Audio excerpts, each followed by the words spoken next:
Forests are our important natural heritage. Forests act as a sponge. They hold the rainwater in the roots between the rocks and slowly releases it, which takes shape as rivulets, rivers, canals, ponds, etc., and ensure they flow throughout the year. The water that comes down as rain is filtered naturally when it flows through many layers of soil and rock. Forests are our natural rain harvesting mechanisms. While some of the water from the rivers flows to oceans, the majority of it is soaked into the ground, and this helps in groundwater recharge.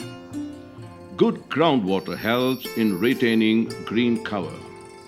In turn, adequate green cover regulates temperature, and that creates conducive climate for us to live. The intensity of the rain falling on the ground is cut dramatically by the leaves, which help in retaining the topsoil. The topsoil has the highest concentration of organic matter and microorganism, which is necessary for plant growth. Our forests are not only haven for wildlife, but also the reason for us, human beings, to be alive. Forests provide us innumerable tangible and intangible benefits like water, fresh air, rain, green cover, temperature regulation, etc., to name a few. Bandipur Tiger Reserve is located between 75 degrees 12 minutes 17 seconds east to 76 degrees 51 minutes 32 seconds east and 11 degrees 35 minutes 34 seconds north to 11 degrees 57 minutes 2 seconds north, where the Deccan Plateau meets the Western Ghats. The 1027 square kilometer Bandipur Tiger Reserve is nestled between two districts of Mysore and Chamarajnagar in southern Karnataka and shares its border with neighboring states of Kerala and Tamil Nadu. Bandipur, once a private hunting reserve of the Maharajas of Mysore, is now an important tiger reserve of the country. Incidentally, the Bandipur Tiger Reserve has one of the largest tiger populations in the country. An estimated 140 tigers have made this reserve their home. Tiger Reserve was declared in 1973, one of the first tiger reserve in the country. We have dry deciduous forest to moist evergreen forest area covered in this entire 1020 square kilometers. The entire area is divided into 13 ranges. The Bandipur Tiger Reserve has various types of biomes, from the most predominant dry deciduous vegetation to moist deciduous and even scrub forests, all making up for a fascinating landscape. Kabini, Nugu and Moyar are the major rivers within the reserve, along with numerous small trickles. The highest point in the area is the Himawat Gopalswamy Hills, which are at a height of 1,455 meters above sea level, while the lowest area can be seen at 680 meters above sea level.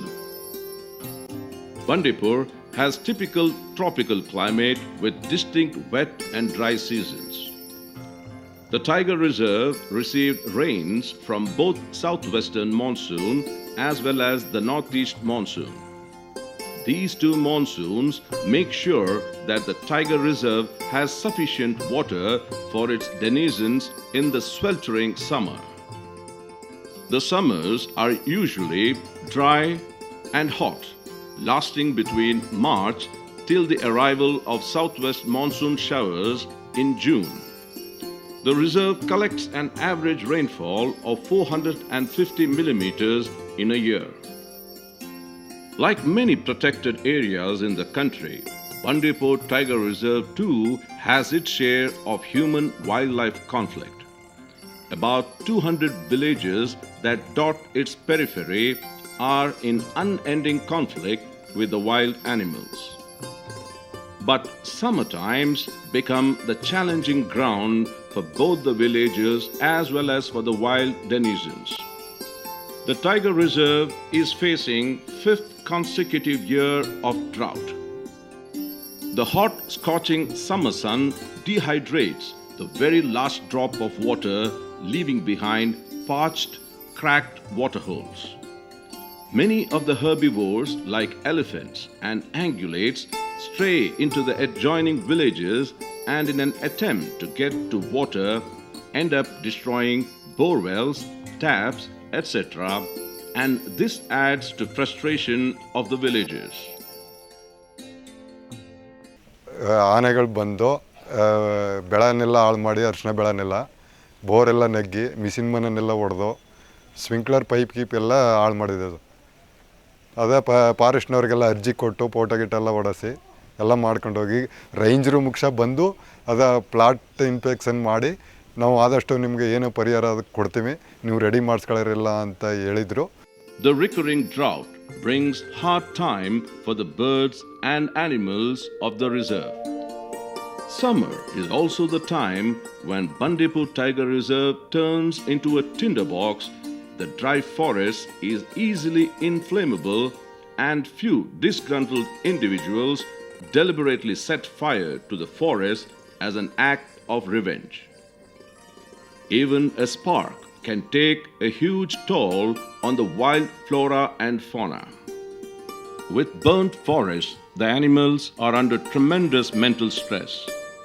The beginning of 2017 saw a deficit monsoon of about 62%. More than 350 of the existing 373 waterholes had gone bone dry. Previously, the department had tried to fill ponds with tankers. The efforts had to be given up as it was not feasible. To find a viable solution, the forest department came up with a novel idea of tapping the groundwater. But a practical problem of running electric line through the forest and potentially putting the wild animals in harm's way was not advisable. The solution was installing solar pumps. Last year actually we started importing water from the other areas through tankers to fill our tanks. Now somehow it is not successful. Then we thought of having exploring the underground water through the solar pumps. So there are many constraints to put the electricity or other pump sets and other things in the park. So what we had thought of is we had some bore wells. We got some source of funding also for the installation of solar power pumps. So last year we could do about 13 solar pumps in the park. That had been very good success actually last year. Solar pumps, apart from providing water to the ponds inside the forest, also make sure the anti-poaching camp, also called APC, are also watered. APCs are where forest staffs are positioned to keep an eye on wildlife poachers and timber smugglers. These solar pumps installed in Bandipur Tiger Reserve and adjoining Nagarhole Tiger Reserve are the first in the state of Karnataka. Currently, Bandipur has 17 solar-run water pumps of 300 watts each, pumping water from about 300 feet. The pumps have capacity of pumping about 50,000 liters of water per day for about 6 to 8 hours a day, depending on the availability of sunlight. To ensure the safety of the panels, they are installed about 15 to 20 feet above the ground and an elephant-proof trench, EPT, is dug around them.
Few of these solar pumps are installed under corporate social responsibility from the industries.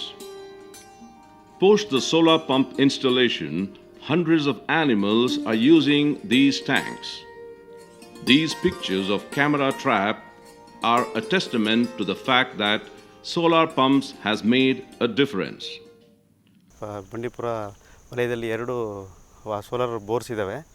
Actually solar bore ಇರೋದ್ರಿಂದ ಎಲ್ಲ ಪ್ರಾಣಿಗಳು ಹೆಚ್ಚಾಗಿ ಆನೆಗಳು ಈ ಪ್ರದೇಶದಲ್ಲಿ ಸಾಮಾನ್ಯ ಗೊತ್ತಿರೋದ್ರಿಂದ ಆನೆಗಳು ಇಲ್ಲಿ ಬಂದು ಜಾಸ್ತಿ ನೀರು ಕುಡಿತಾ ಇರ್ತವೆ.